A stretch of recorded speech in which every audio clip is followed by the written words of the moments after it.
He actually pulled it off. An enormous underdog was able to take that O away from the champion. He was so hyped that he was even facing off with the turnbuckle, showboating at the end of the fight, knowing that he won the fight. Ryan Poetan Garcia showing off that left hook over and over again against the undefeated champion Devin Haney, defeating him by a majority decision. And Ryan Garcia was not only fighting against Devin Haney, he was also fighting against the ref, because what was that? The ref almost screwed Ryan Garcia over in that 7th round. He only counted 1 knockdown when there should have been 2 at least. And he let Devin Haney hang on for dear life without taking a point from Haney, but he took a point from Garcia for punching Haney because Haney's holding on to him and the ref can't pry him off. He hurt Haney badly and was chasing a finish which he could have gotten, but the ref messed him up by taking too long to continue the fight and not getting Haney off of him, which helped Haney recover. How do you take a point away from Garcia in that situation and not also Devin Haney? And that wasn't even the only time. Devin Haney was excessively holding on to Ryan Garcia multiple times throughout the fight, and never once did he get a point taken away. And not only that, when Devin Haney stood up from the first knockdown in that 7th round, the ref took his time to continue the fight. You see it right here. He counts to 8. He's supposed to grab onto Haney's gloves, make sure he's okay. He looks back at Garcia, tells him to get away. Garcia's not even moving, and he took 4 seconds to shake Devin Haney's gloves. Garcia's trying to get this fight going. The ref goes and pushes him away. Is he like friends with Haney? Is he related to him or something? And there would be weird times where he's pushing Garcia away after the clinching up. Very strangely, like Ryan Garcia's up against the ropes, and the ref is still pushing him into the ropes, allowing Devin Haney to move. That ref should not be allowed in another Garcia fight. Very dumb stuff. The ref potentially helped Haney survive the 7th round, and this could have been a knockout rather than a decision. Now, when we talk about those knockdowns in the 7th round, now one of them for sure was counted. A clean left hook from Ryan Garcia,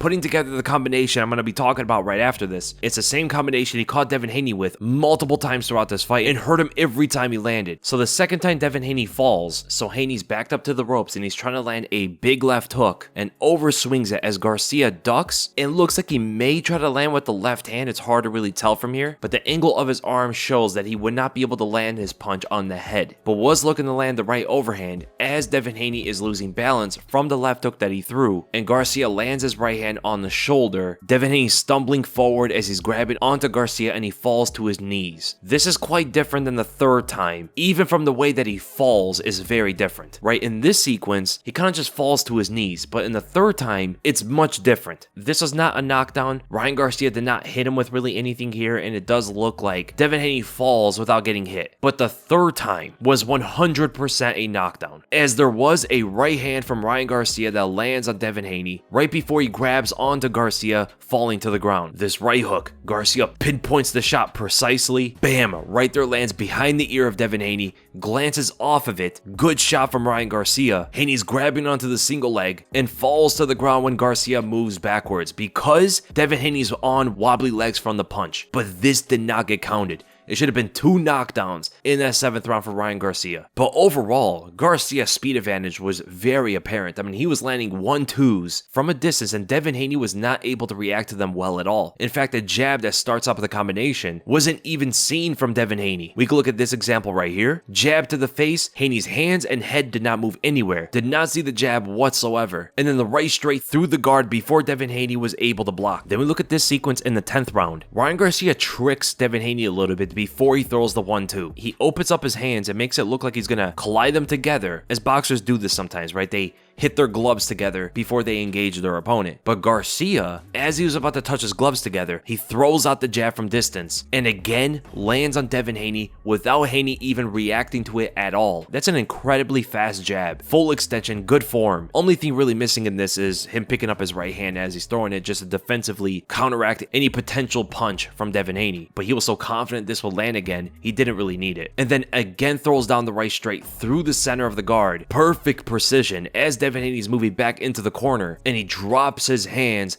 leaving an open target for the left hook of Ryan Garcia. And this turns into another very precise left hook that goes through the center of the guard, dropping Devin Haney. You see another example of Garcia's speed, throws out the jab, but this time Devin Haney reacts to it, moves his head away, but doesn't see the right hand coming behind it at all. He tries to move his feet away from Ryan Garcia, but lowers his hands and gets caught clean to the chin, and leads into a trade where Devin Haney clinches up with Garcia and looks to exchange punches. Both throw the right hand at each other, and Ryan Garcia moves his head with the punch just so it doesn't connect clean. He grazes with his own and fires off the left hook over the open right side of Devin Haney, connecting clean to the jaw, dropping him yet again. This is a much shorter left hook, but incredibly fast. Now we talk about the left hook, and Ryan Garcia's left hook by itself was quite difficult to land on Devin Haney, is because there is a big startup to it. The telegraph when Garcia swings his arm back is noticeable, even though the punch itself is swung fast. He was onto it, put up that right guard as Garcia threw the left hook without anything setting it up, as you can see right here. But there was a bit of a difference in the first round where he countered Devin Haney and rocked him with it because they both traded punches with each other. Devin Haney was throwing the jab and he brought his right hand back a little too far away to defend himself, creating that small opening for Ryan Garcia to land his left hook at the same time. So Garcia needed something to hide his left hook. And what punch did I talk about Haney having a hard time seeing? The jab. He would double up on his left hand, throw the jab first, then sometimes on the half beat, would swing the left hook behind it. So it'd be jab, left hook in a very quick sequence, where the jab is merely meant to set up that left hook, because Devin Haney would separate his right hand from his face in order to parry that jab, which is going to open that window on the side for Ryan Garcia's left hook to come through. This happened